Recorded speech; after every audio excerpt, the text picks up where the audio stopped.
በባለፈው ክፍል እንደተመለከትነው መርዙ ደላላውና ዳጣ እንዲሁም ሉላ ሆነው እንግዲህ ጠበቃውን ቀጥረውት ነበረ። በቀጠሩት መሰረትም ያው ወደ ቤት ሄደው እንግዲህን የተፈጠረውን ሁላችንም ተመልክተነዋል። ዳጣና መርዙ ደላላው ያሏት እንግዲህን ራቅ ብላቸው ሸሚዙን እንድታወልቅለት ነበር። እሱም ያሏት እንደዛ ለማውለቅ ያኔ ቪዲዮ ለመቅረጽ እንዲመቻቸው ነበረ። እሷ ግን የሆነ ሮጣ ያው አልጋው ላይ ነበረ የወጣችው። እንዲሁም አልፈልግም ሂድልኝ እያለች ነበረ። ጠበቃውም እኮ እዚህ የመጥራት ስትጠሪኝ እኮ ሪከርድ አለ፣ ስናወራ የጠራሽኝ ሪከርድ አለ፣ ስለዚህ አልጋ ይዞና ቤት ጠርቶ ውጣልኝ ማለት አይከብድም ወይ እያላት ይገኛል ማለት ነው። እና እንደዛ ሲላት እንግዲህ ነጭኋለሁ ስትለው ጩያ ይላታል። እና በነገራችን ላይ የሆነ ድምጽ መርዙ ደላላው ሲያስነጥስ ሰምቶ ነበር። እና ሉላም እንግዲህ ምንድን ነው ያለችው ድመት ነው ምንም አይደለም አሁን እናት ብሎ ሂድልኝ ትለዋለች ማለት ነው። ሰላም ጤና ይስጥልኝ ውድና የተከበራችሁ የቻናሌ ቤተሰብ እንዴት ናችሁ? ደህና ናችሁ? ይሄን ያለው እግዚአብሔር ይመስገን። ለዚህ ቻናል አዲስ የሆናችሁ ሰብስክራይብ በማድረግ ቤተሰብ ሆኖ እንዲሁም ነባሮች ስለምታበረታቱኝ እጅግ አድርጌ አመሰግናለሁ። እንግዲህ ተወዳጅና ልብ አንጠልጣይ የሆነውን ምሳሌ ድራማ ይዘንላችሁ ቀርበናል። እና እሱ እርግጠኛ ነሽ ባልሽን ደብቀሽዋል ወይስ ምንድን ነው ይላታል። አይ የለም ማንም ሰው የለም እንደነገርኩህ ድመት ነች ትለዋለች። እና ውስጥ እንግዲህ እንዳጣና መርዙ ደላላው ደግሞ እየተጣሉ ነው። ለምንድን ነው መጀመሪያ ስነጥስ አትገባም ነበር እንዴ? እንዴት እንደዚህ ታደርጋለህ እያለችው ነበረ። በቃ ታካብጂ አመልጦኝ እኮ ነው። አሁን በቃ እንግዲህ ነው አይለመደኝም ድጋሚ ለመድገም ያምራል እንዴ ስትለው፣ በዚህ ጊዜ ጠበቃው እንግዲህ የህግ ሰው ነኝ ስለዚህ የተመዘገበ የህግ እንትን ነው ብሎ ሽጉጥ እያወጣባታል ማለት ነው። እና በዚህ ጊዜ ሉላ ተደነግጥና አይ ምንም ነገር የለም ተረጋጋ በማለትም ጠበቃው ልታረጋጋ ሞክራለች። እናም እያረጋጋቸው እያለ እንግዲህ ሽጉጡን ያው አልጋ ላይ ያስቀምጥና እሷ ጋር እየታገለ እያለ ሉላ ሽጉጡን እንግዲህ ወደ ታች እንዲወርቅ አድርጋው ነበረ። እና በዛን ጊዜ እንግዲህ እንዳጣና መርዙ ደላለው ሽጉጡን ወደ ራሳቸው ወስዶ ያው አተኳኮስ ባያውቁበትም ያው ማለት ታውቂበታለሽ ያላቀበትም በቃ ልውጣ እንውጣ ማለት ሉላ ለብቻዋ ጣልናት እኮ ስለዚህ መውጣት አለብን ማገዝ አለብን ብለው እንግዲህ እየተመካከሩ እያለ በድንገት መርዙ ደላላው እንግዲህ ሽጉጡን ይተኩሰዋል ማለት ነው። ሲተኩሰው በዚህ ጊዜ በጣም ይደነግጥና ጠበቃውም ይሄዳል። እሷም እንግዲህ መርዙ ደላላው እንግዲህ ደንግጦ ፊንት ነቅሎ አልጋ ስር ይደበቃል ማለት ነው። እና ገትተው እንግዲህ በዚህ ጊዜ በነገራችን ላይ ዳጣ በጣም ደንግጣ ወይ በማለት እንግዲህ ከአልጋው ስር ትወጣለች። እና ሉላዬ ደህና ነሽ ስትላት እኔ ደህና ነኝ እናንተ ደህና ናችሁ ልጁስ ደህና ነው ምናምን ስትል ወይኔ መርዙ ራሱ ላይ ተኮሰ በቃ ምናምን ብለው እንግዲህ ካልጋ ስር ጎትተው ያወጡታል ማለት ነው።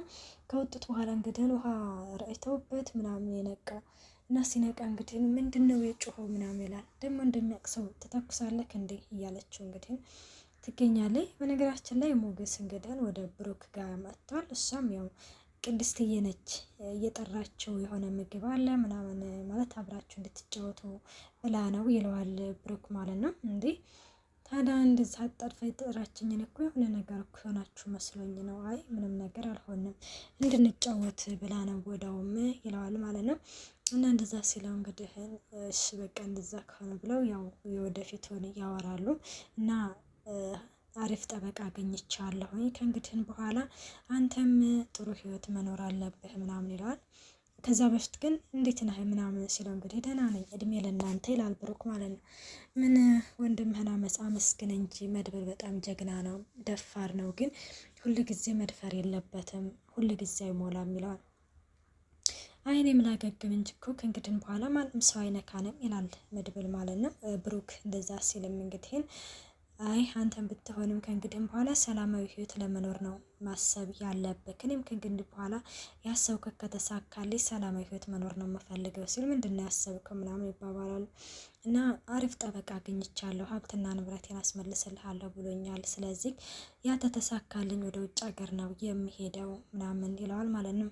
እና አንተም ቅድስትዬን ጠበቃ አድርገህ ያዘ ሲለው እንግዲህ እንደዛ ነው ብለህ ነው ምናምን ሲለው እንዴ ነው ወይስ ወደ መሀሌት ለመመለስ አስበሃል ሲለው እንግዲህ ብሩክን በዚህ ጊዜ ቆይ ግን ማለት ወደ መሀሌት ብመለስ ምን ትላለህ ሲለው እንግዲህ ምን እኔ ምን አገባኝ? አንተ ደስ ካለክ እኔ እኮ ወደዚህ ቤት አልመጣም እንዴ ማለት ለምንድን ነው የማትመጣው? ምክንያቱም እኔ ከእንግዲህ በኋላ ወደ ውጭ ሀገር ልሄድ ነው ይለዋል። ከዛ ብሩክም እንግዲህ በዚህ ጊዜ ስቅና ቀልደኛ ነክ ምናምን ይለዋል ማለት ነው። እና እንደዛ ሲለውም እንግዲህ ምክንያቱም ሀብትና ንብረት ከተመለሰ ሉላዬም እየተሳቀቀችብኝ ነው፣ ጥሩ አየር መተንፈስ ትፈልጋለች ሲል አዎ ልክ ነክ፣ ምክንያቱም የማይችሉትን ሰው መጋፈጥ እንትን ይለዋል ማለት ነው። ከዛ እንደዛ ሲል አዎ እንደዛ አስቤያለሁ፣ ስለዚህ መሄድ አለብን ምናምን ይለዋል። እና አሪፍ ነው ይለዋል ማለት ነው። እንደዚህ ይባባሉና እንደ ቆይ ምግቡ የተጠራሁበት አይደርስም እንደ ሲል ቅድስት እያለም እንግዲህ ብሩክ ሲጣራ ተመልክተነዋል። እና ጠርቶ እንግዲህ ምግቡ አልደረሰውም ወይ ለማለት ነው እንግዲህ እየተጣራ ያለው። ከዛ በፊት እንግዲህን መድብልና ምሳሌ ኳስና ኬክ እንግዲህ ሊገዛላት እየሄዱ እያለ መኪና ውስጥ መሀሌትንና ይሄንን ዝናን ያዩታል ማለት ነው። እና ሲያዩት እንግዲህን መድብል መጀመሪያ ነበር እየተመለከተው። በነገራችን ላይ ዝናም አይቶታል። እና ሲያዩ እንግዲህን እንዴ እማዬ መኪና ውስጥ አጎቴ ምናምን ትለዋል። ከዚያ በቃ እኔ ጎዳና ቀይረ መሄድ አለብን ምናምን ሲላትም እንግዲህ ምሳሌ ደግሞ በፍጹም በዚህ ነው ጎዳና አባዬ በዚህ ነው ይዞኝ የሚሄደው በዚህ ነው የምንሄደው ስትልም እንግዲህ መድብል በዚህ ጊዜ ይናደድና በቃ በዚህ ነው አልኩሽ አይደል እንዳለ በተሳ ግን አልገዛልሽም ሁሉንም ምናምን ይላታል። ዝና እንግዲህ እንዴ መድብልን እዚህ አየሁት ልበል ይላታል መሀሌት። ከዛ ኧረ ደፍሮማ እዚህ አይመጣም ይላል። እና ከዚህ ሁሉ ወርደህ ለምን አታይም ስትለው ልክ ነሽ እኮ ብሎ ወርዶ ሲመለከት እንግዲህን እየሉም ማለት ነው። ከዛ በፊት በነገራችን ላይ ምሳሌ እንግዲህን ከአንተ ጋር ሲሄድ እኮ በጣም ነው ደስ የሚለኝ ሰው ሆን ምናምን እየተባባሉ እና ነገ ትምህርት ቤት ይዘህ ትሄዳለህ ስትለው ይዤሽ እሄዳለሁ በደስታ ይላታል። እና ትምህርት ቤት እንግዲህን ታዋቂ አጎቴ ነው ምናምን ብዬ አስታውቃለሁ ስትል እንደ አርቲስት አደረግሽኝ እንደ ይላታል። እና እንደዛ ስትላት እንደ አንተ አርቲስት አይደለህም እንደ ማለት ዘፈን ልታወጣ ነው ምናምን ስትለው እንግዲህን ከዛ በቃ እንግዲህ እንደዛ ብለሽ ካስተዋወቅሽኝማ በቃ አርቲስት ትሆናለህ ካልሽኝ እሆናለሁ ይላታል። እና እንደዛ ስትለው እና ደግሞ ትዘፍንልናለህ ሲል አይ እንደዛ እንኳን አይሆንም እናንተ ትምህርትና ትምህርታችሁን ብቻ ነው ሲላትም እንዴ ሲደብረንስ ትለዋለች። ሲደብራቸው ኳስ ተጫወቱ ሲላት እንግዲህ ውይ አባዬ አጎቴ ሳልነግረ እንደታመምኩኝ በረኛ ነበር መሆኑ አሁን ግን አጥቂ ሆኛለሁ ትለዋለች ማለት ነው። እሺ የኔ ምንድን ነው ይላታል። እንደዛ ሲላት እንግዲህ እና ታዲያ እንደዛ ከሆነ ለምን ኳስ አልገዛለሽም ኬኩ ቀርቶ ሲል ደስ ይለኛል አጎቴም ችግር አለው ኬኩንም ኳሱንም ግዛለች ሲል የኔ ብልጥ ነሽ እኮ እያሉ እንግዲህ በዚህ መካከል ነበር ዝናንና መሀሌትን ሊያዩዋቸው የቻሉት ማለት ነው። እና መሀሌት ደግሞ እንግዲህ ይሄንችን ዝና የወደዳትን ልጅ ማለት ለማስመለጥ ስትጥር ተመልክተናታል ማለት ነው። እና እሷም እንግዲህ በፍጹም እንደዛ ይሆን። በነገራችን ላይ ዝና አልጋ ውስጥ ይዛት ልትገባ ነበረ። ከዛ ይችኛዋ ደግሞ በፍጹም እንዴት ታደርጊያለሽ ሴት አይደለሽም ወይ በማለትም እንግዲህ ትናደድባታለች። ውድና የተከበራችሁ የቻናሌ ቤተሰብ ቀጣይ በቀጣይ ቪዲዮ እስከምንገናኝ ባይ ባይ።